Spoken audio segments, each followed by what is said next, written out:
Hello everyone, welcome to my YouTube channel PAPC pharma classes.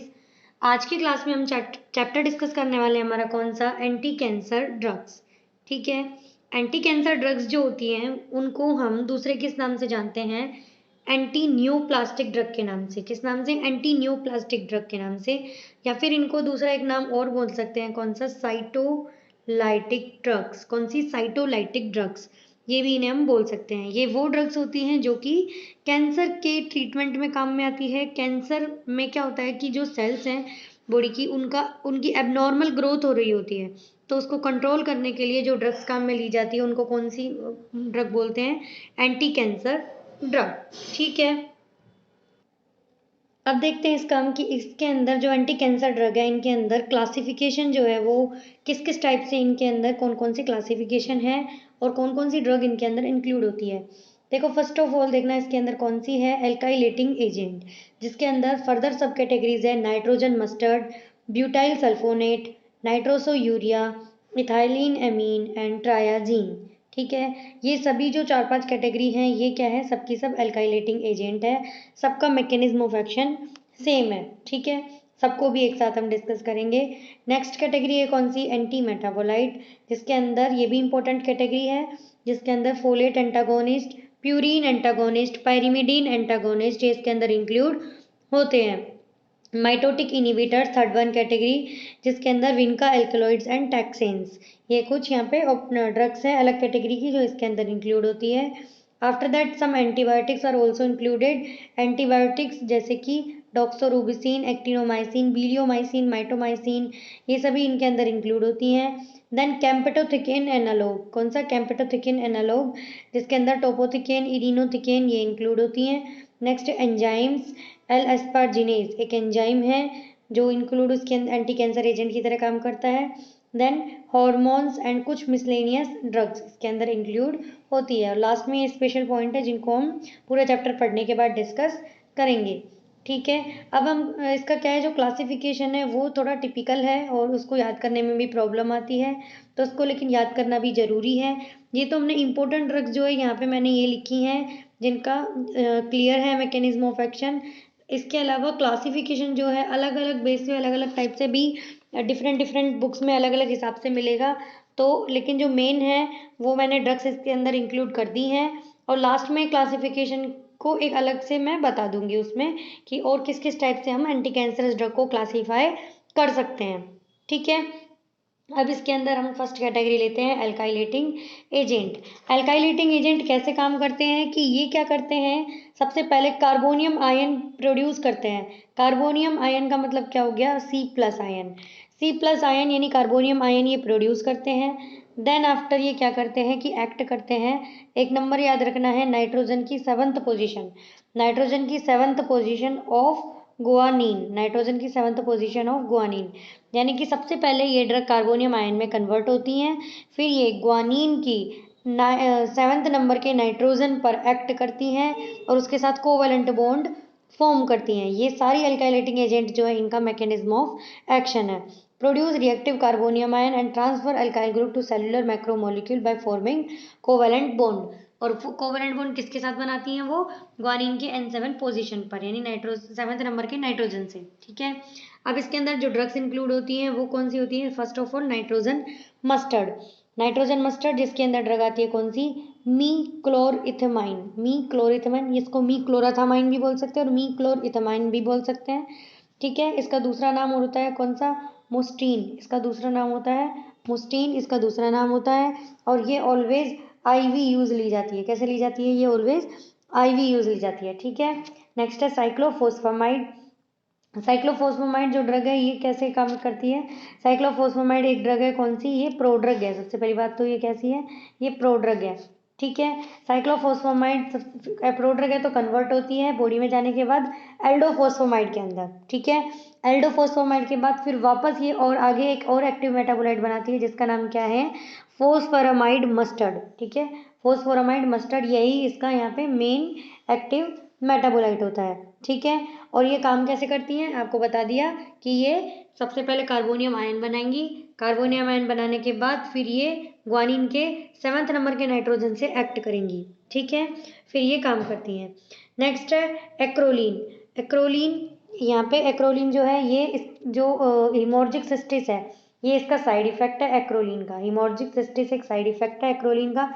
हिमोर्जिक cysts का मतलब क्या हुआ? हिमोर्जिक मतलब क्या हुआ कि ब्लड, ठीक है, हिमोर्जिक मतलब जो है वो क्या होता है? ब्लड। और जो सिस्टिस है उसका मतलब क्या हुआ? जो यूरिनरी ब्लैडर है, इसके अंदर क्या हो जाता है? इन्फ्लामेशन, जिससे कि यूरिन के साथ जो है ब्लड बाहर आने लग जाता है। और यूरिन के साथ जब ब्लड बाहर आने लगता है तो उस चीज को बोलते हैं क्या? हिमोर्जिक सिस्टिस, ठीक है।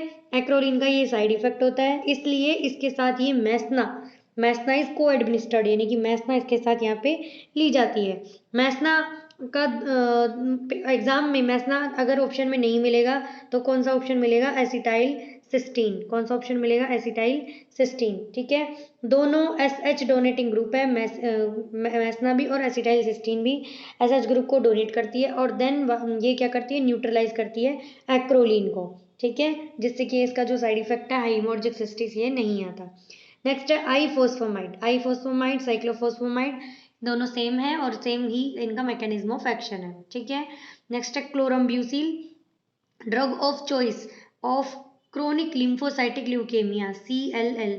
क्रोनिक लिम्फोसाइटिक ल्यूकेमिया की ड्रग ऑफ चॉइस होती है और काम ये सेम जैसे ये सब कर रही थी वैसे ही करती है। सीधा क्वेश्चन आता है कि what is the drug of choice for chronic lymphocytic leukemia, या which of the following is drug of choice for chronic lymphocytic leukemia, then you will take answer chlorambuzil, okay। next है मेल्फान, phenyl alanine derivative, ठीक है। Phenyl alanine क्या होता है? ये होता है यहाँ पे एक एमिनो एसिड, ये एमिनो एसिड होता है और ये यहाँ पे नाइट्रोजन मस्टर्ड कैटेगरी के अंदर ही इंक्लूड होता है। नेक्स्ट है ब्यूटाइल सल्फोनेट। अब नाइट्रोजन मस्टर्ड खत्म हुए, नेक्स्ट है होने को अभी एल्काइलेटिंग एजेंट ही चल रहे हैं, ठीक है। नेक्स्ट है ब्यूटाइल सल्फोनेट, बुसल्फान। बुसल्फान का काम मेन किस में करता है? CML में। जैसे ये CLL में कर रहा था वैसे ही CML में। इसका मतलब क्या हुआ? Chronic myeloid leukaemia. Myeloid leukaemia के अंदर ये यहाँ पे काम करती है, ड्रग ऑफ चॉइस है ये इसकी। नेक्स्ट है नाइट्रोसोयूरिया। नाइट्रोसोयूरिया कार्म्यूस्टिन, लोम्यूस्टिन, सीम्यूस्टिन, यानी कि लो सी, यानी देखो पहले कार फिर देखो फिर लो, कार्मुस्टिन, सीमुस्टिन एंड लोमुस्टिन।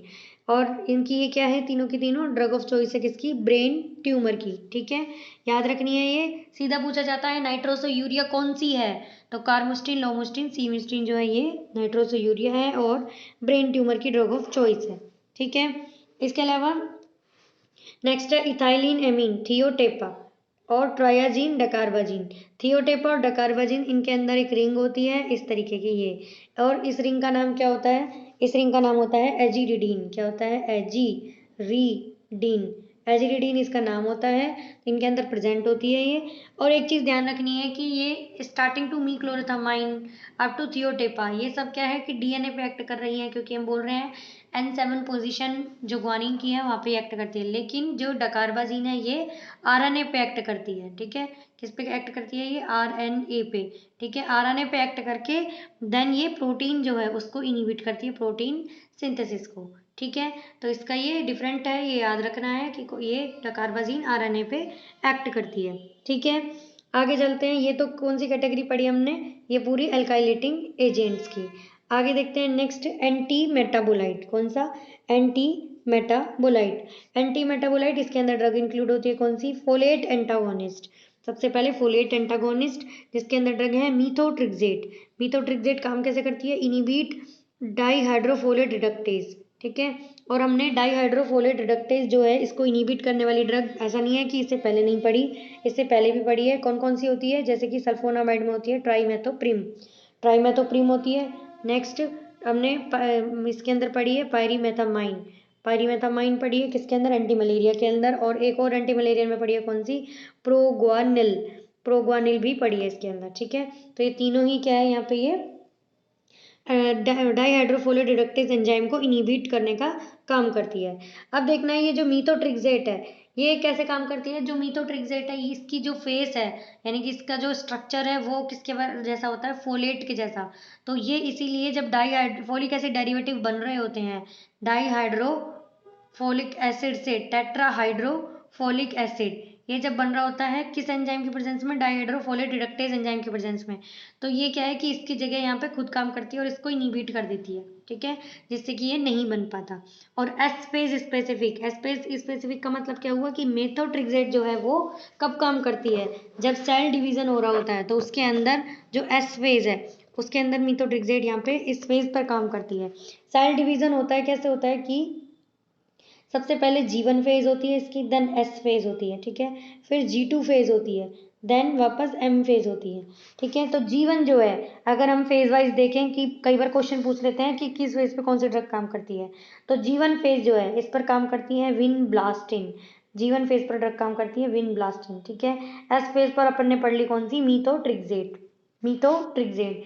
G2 फेज पे काम करती है कौन सी, इटोपोसाइड, कौन सी ड्रग काम करती है, इटोपोसाइड, ठीक है।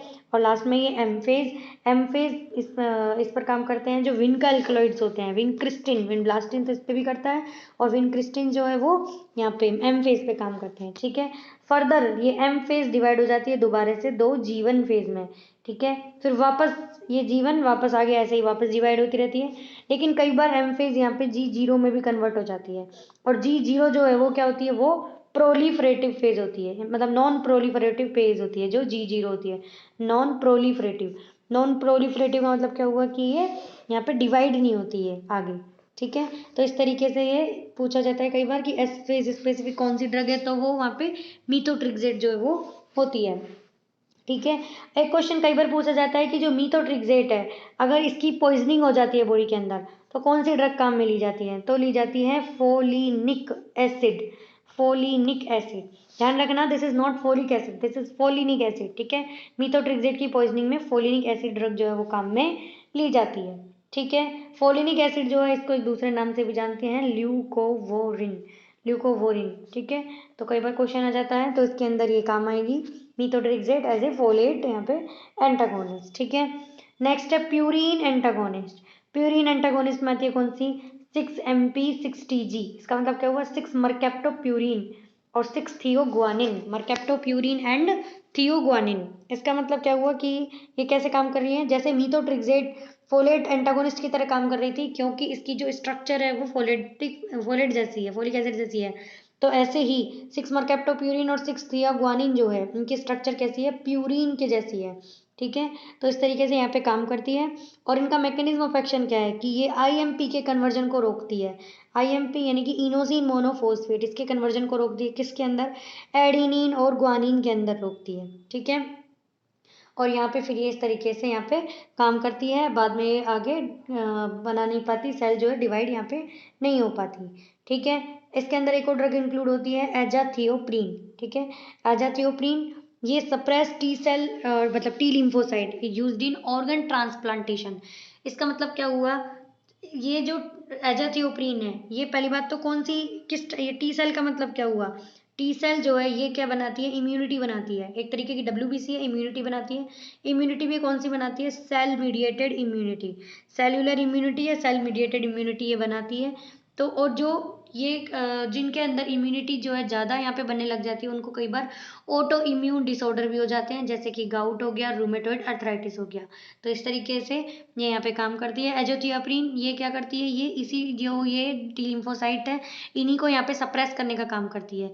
ऑर्गन ट्रांसप्लांटेशन वर्ड का मतलब क्या हुआ, मान लीजिए किसी की जो किडनी है, दोनों किडनी है इस तरीके से मान लो ये खराब हो गई, ठीक है। तो अब ये क्या है, कोई उसको किडनी डोनेट करेगा, उसका जान पहचान का कोई रिलेटिव जो भी है कोई उसको किडनी डोनेट करेगा, तो बॉडी के अंदर पुरानी किडनी हटा के नई किडनी लगाई जाती है। तो जो बॉडी का सिस्टम है वो इस नई किडनी को कभी भी एक्सेप्ट नहीं करता, मतलब मोस्टली केस में मान लो एक्सेप्ट नहीं करता वो, ठीक है। अब वो यहाँ पे इसको एक्सेप्ट नहीं करेगा तो उससे होने वाली जो रिएक्शंस हैं उनको बोलते हैं क्या, ऑर्गन ट्रांसप्लांटेशन रिजेक्शन रिएक्शन। क्या बोलते हैं, ऑर्गन ट्रांसप्लांटेशन रिजेक्शन रिएक्शन। उन्हीं के अंदर जो है एजाथियोप्रीन जो है वहाँ पे दी जाती है उनको इम्यूनिटी को जो है कम करने के लिए, इम्यूनिटी ही है जो कि उसको वहाँ पे रिजेक्ट करती हैं, ठीक है। तो और ये कई बार क्या है कि ध्यान रखना है कि जो मीथोट्रिक्सेट है ये भी कई बार पूछ लेते हैं कि ऑटो इम्यून डिसऑर्डर में भी काम में ली जाती है। जरूरी नहीं है किसी के प्रिस्क्रिप्शन में आपने देखा कि मीथोट्रिक्सेट लिखी हुई है तो इट मीन्स उसको कैंसर है, ऐसा जरूरी नहीं होता। ऑटो इम्यून डिसऑर्डर में भी काम में ली जा सकती है यहाँ पे ये भी क्या है, इम्यूनिटी को सप्रेस करने का काम करती है। और कैंसर जो एंटी कैंसर ड्रग है मोस्टली बहुत सारी इनमें से जो ये है इम्यूनिटी इसको सप्रेस करने का यहाँ पे काम करती है। ठीक है, नेक्स्ट देखते हैं पायरिमिडीन एंटागोनिस्ट।